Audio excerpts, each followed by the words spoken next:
Assalamualaikum warahmatullahi wabarakatuh ya. Jumpa lagi saudaraku di channel Kampus Ilmu Hikmah. Menanggapi komentar saudara kita ya. Nah, itu ada kambing mau disembelih ya.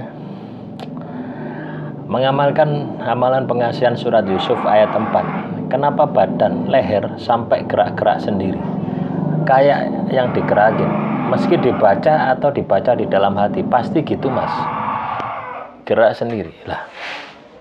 Kalau Anda mengamalkan sebuah amalan ilmu hikmah, ilmu apapun ya, entah pengasihan, entah terus terjadi gerakan di dalam tubuh Anda, berarti di dalam tubuh Anda sebelumnya itu sudah ada kodamnya, sudah ada makhluk halusnya, entah kodam entah makhluk halus. Ini harus dideteksi lagi ya.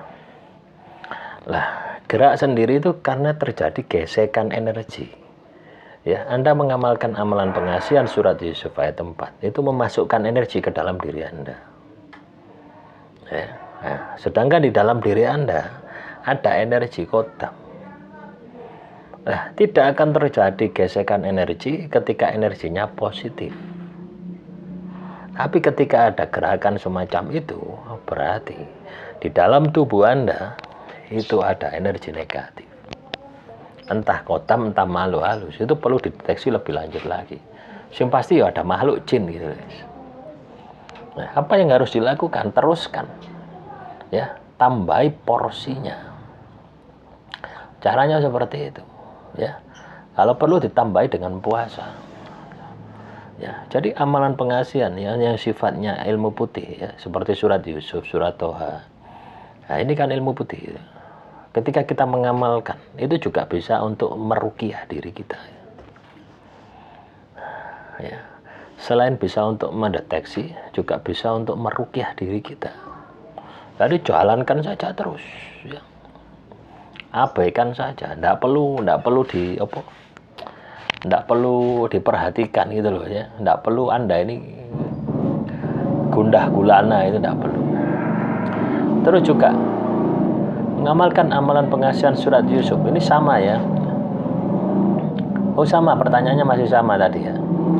Saya mengamalkan amalan pengasihan surat Yusuf ayat 4 dengan pejamkan mata, sering melihat cahaya warna biru atau ungu. Sebelumnya terima kasih. Lah, ini itu hambatan. Itu kendala. Jadi kalau Anda mengamalkan amalan pengasihan surat Yusuf dengan memejamkan mata, ada hambatan Anda melihat cahaya ya, atau ada juga yang langsung melihat penampakan gitu ya. Cahaya itu adalah wujud energi gitu ya. Tapi itu juga bisa menjadi hambatan ya.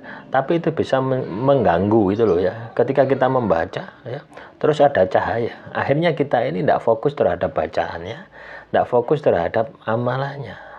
Kita dibawa ke cahaya tadi. Wih, cahaya kok hijau, ungu, kuning dan sebagainya. Itu hambatan. Apa yang harus Anda lakukan? Ya buka mata Anda. Gunakan teknik membuka mata. Nah, inilah pentingnya teori itu seperti itu. Jadi ketika Anda mengamalkan amalan pengasihan, sering melihat penampakan, buka mata Anda. Ya, caranya seperti itu. Ya. Tapi kalau Anda nutup terus ya, Anda bisa ibaratnya bisa mengendalikan, ya ora masalah gitu ya, tidak ada masalah gitu. Itu juga lebih baik ya. Memang seperti itu. Ya, itu tanda Anda tidak bisa fokus gitu loh ya. Anda sudah masuk ke dalam frekuensi energi, Anda sudah masuk ke alam energi, tapi Anda tidak bisa fokus. Ada gangguan cahaya ya. Ada gangguan cahaya, Anda lihat, Anda terus telusuri apa itu cahaya.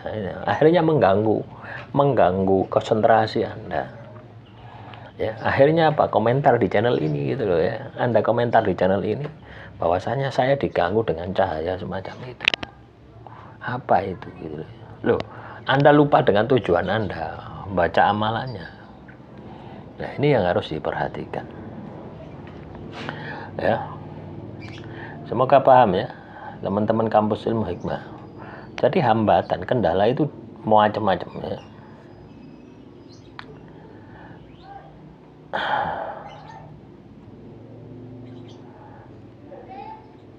Nah, ini Baru aja kemarin mau tanyakan, ternyata sudah dibuatkan videonya. Karena saya kemarin mengamalkan tiba-tiba teringat dan bahkan malah saat visualisasi itu muncul bayangannya dengan jelas, Pak. Padahal kita sudah sama-sama komitmen tidak akan mengulang apapun pernah kita jalani dan saling cuek.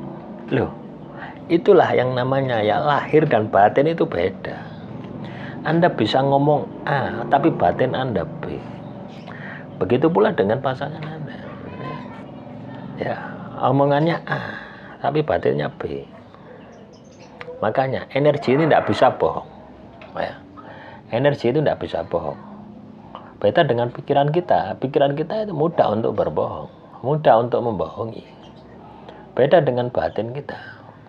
Itu tidak bisa bohong. Contoh misalkan Anda sedih, Anda galau, Anda stres, Anda depresi. Itu kan tidak bisa Anda bohongi, tidak bisa Anda tutupi gitu loh ya. Sama halnya ketika kita makan ya, oh ini asin, oh ini pahit, oh ini legi. Tidak bisa kita ngomong ini itu asin terus kita ngomong pahit, itu tidak bisa. Kecuali pikiran kita, kecuali mulut kita bisa ngomong semacam itu, tapi rasanya tidak bisa. Ya. Misalkan Anda sedih, ya. Anda menutupi kesedihan Anda, itu bisa. Pikiran Anda bisa. Ya. Fisik Anda bisa menutupi itu, tapi rasa Anda kalau itu sedih tidak bisa ditutupi. Nah, itulah. Batin itu seperti itu. Nah, sedangkan ketika kita ini mengamalkan amalan pengasihan, kita masuk ke dalam frekuensi batin. Frekuensi pikiran. Ketika kita membaca wirid dzikir, itu frekuensi pikiran. Ya, yang itu ditujukan untuk masuk ke dimensi, ke alamnya batin. Ya, untuk mengakses energi itu, sehingga di alam batin ini energi Anda besar, ini bisa dilontarkan. Demikian yang bisa saya sampaikan untuk materi kali ini, bisa bermanfaat. Assalamualaikum warahmatullahi wabarakatuh. Salam Rahayu, Rahayu, Rahayu.